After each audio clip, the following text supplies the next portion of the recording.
How's it going, folks, and welcome back. Today we have my first video of Football Manager 2022, at least now that the beta's here. Today we have my top 5 teams to manage. Some of these you will have heard of. Some of these you're going to think are mental and I've pulled them out of nowhere, but I think they're all really interesting FM saves. I hope you enjoy this one. Let me know what team you're going to be managing for your first save of the year. If you go on to enjoy this video, hit a like on it. And if you're new around here, firstly, welcome. This is the one-stop shop for FM22 content. Make sure to get subscribed. Loads of videos coming your way during the release window. And, well, without further ado, let's get into this.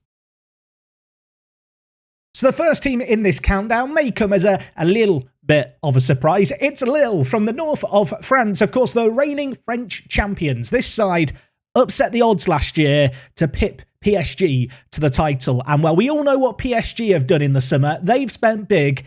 As for Lille, well, unfortunately, they're a club that can't hold on to all of their best talent. £36 million in players sold. You do have a little bit of money to spend the first season. And, well, it's going to be your task, I want to say, to try and match last season. Let's be realistic here. If you can do what Lille did last season and win Ligue 1 first year, you're bloody good at Football Manager. This is going to be a slightly longer term challenge. If you've ever managed in France, you know how things play out. PSG are really good. You can have an unbeaten season and still not win the league. And frankly, it's not really fair. Aim for your first season is to get into the Europa League. That means a top 6 finish. Going on from there, though, the real aim of this save game is going to be to topple the big boys in PSG at the top of the table. Looking at their squad, some really, really talented players. Jonathan David, one of the best wonder kid strikers in the game. Phenomenal talent, really, really great player. Elsewhere, you've got players like Ikone, and perhaps most notable of all, Renato Sanchez, 23 years old, debatably the best player in this team in at centre mid. Unfortunately, given the fact you can't really match the spending of, say, PSG, you are going to need to wheel and deal as Lille manager, and that is what they did to achieve their previous success. I guess the challenge for you in FM22 is going to be to try and do more of the same and try and repeat history. In at number 4 in this countdown, we've got Palermo, a team who returned to the playable leagues last year in Football Manager. Didn't quite have the return to Serie C, however, that they wanted to. A team who were long established as a Serie A club, however, went bankrupt a few years ago. Upon their promotion back to Serie C last year, a lot of eyeballs on them. Unfortunately, they didn't have the success they craved last year, and well, your job is going to be to get them back to the big time. Playing in Serie C, the third tier of Italy, if you've never managed in it, it has the most mental playoff format ever, with 27 teams going into it for one spot.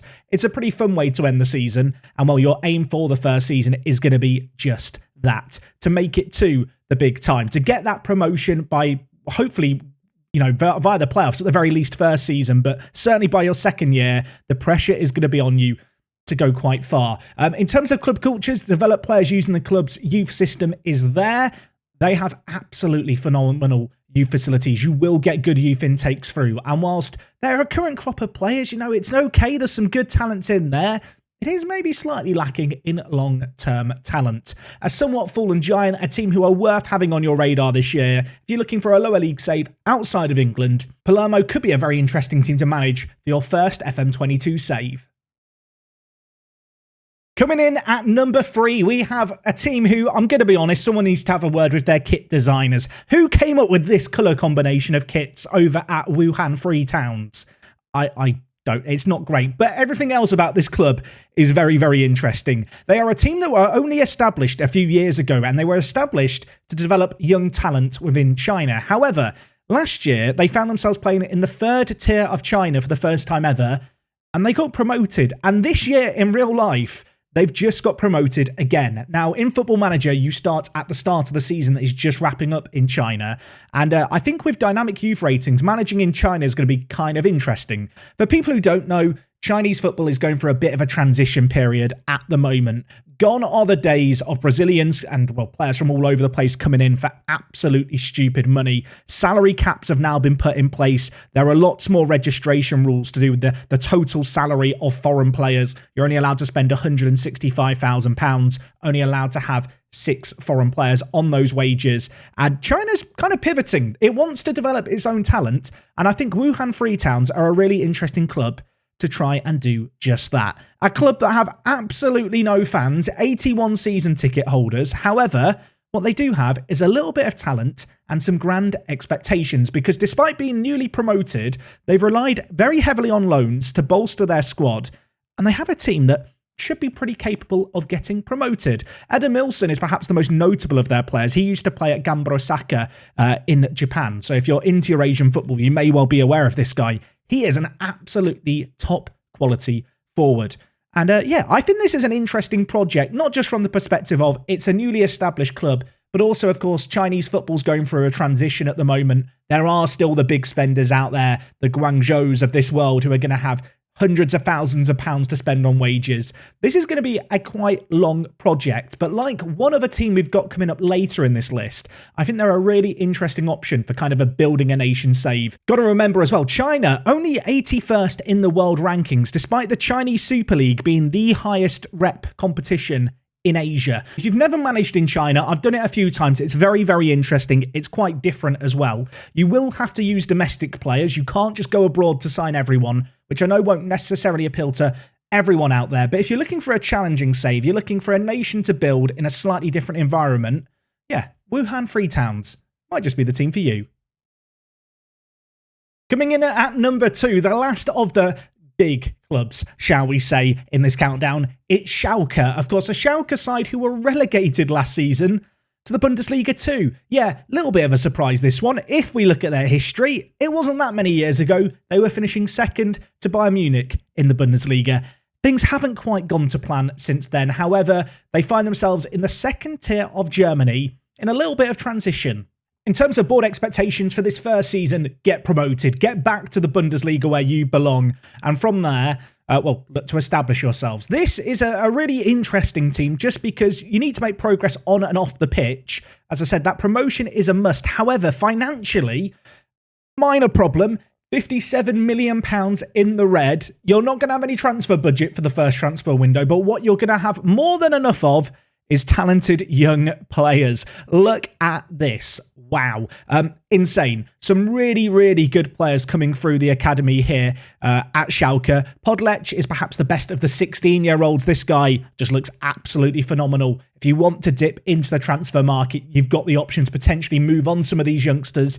Equally, if you wanted to really give yourself a challenge, you could try kind of a homegrown challenge, I feel like, with this Schalke team. There are so many youngsters. If you could develop them all, you really would just have a great Bundesliga team off the rip. Elsewhere, a couple of other players to have on your radar include Sidi Sane, who is a really, really, really good wide player. And elsewhere, Malik Fiao is also a top draw talent. This is a Schalke team oozing with quality. Of course, to overcome the financial woes the club has, you may have to move on some of those youngsters. However, long term, you're set up to be the best team in Germany. I think that's the aim with this kind of save game. Much like Lille, it's about toppling the big dogs.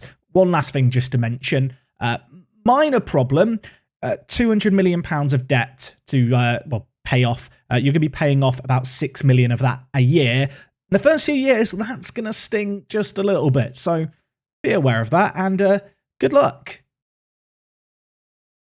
Now, I'm going to go ahead and say that you didn't predict this team to be at number 1. We have here FK Klubara in Serbia. I don't think I've ever mentioned a Serbia team as a recommendation to manage. However, Klubara, they're going to buck the trend here as my number 1 in this list. And, well, you have to assume there's pretty good reasons for this team to be my number 1 pick. First and foremost, they've never played in the top tier of Serbia. However, last year they got promoted for the second time in 3 years. They now find themselves at the very top of, Serbian football. They play just outside of Belgrade, and, well, if you follow your Serbian football, you'll know that Partizan and Red Star are pretty good. Since 1993, these two teams have won all but one of the league titles. They are dominant forces who are based in Belgrade.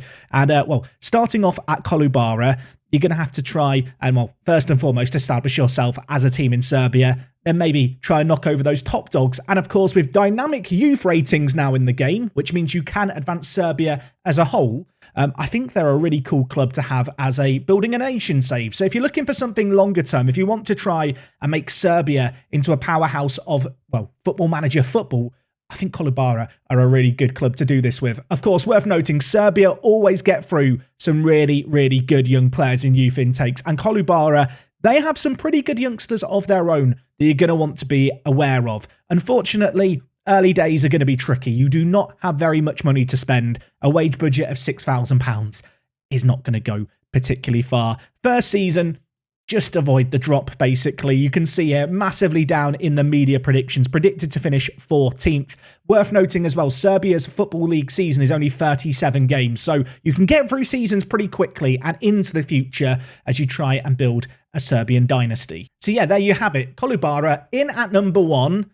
I think they're a really fun team to manage, and if you take them on, let me know how you do with them down in the comments. But anyway, guys, that is going to wrap up today's video from me. I hope you enjoyed it as always. As I mentioned at the top of things, let me know who you're managing in FM22. If you've enjoyed today's video, drop a like on it, subscribe to the channel, check out all the other videos we're going to have coming your way during the FM22 beta. I will have more teams to manage suggestions coming. So if maybe these ones didn't appeal to you, I'm going to have more that you may well take an interest in. Anyway, that is all from me today. Take care. I'll see you again next time. And other than that, it is me, Jack. And I'll talk to you guys in a bit. I'm out.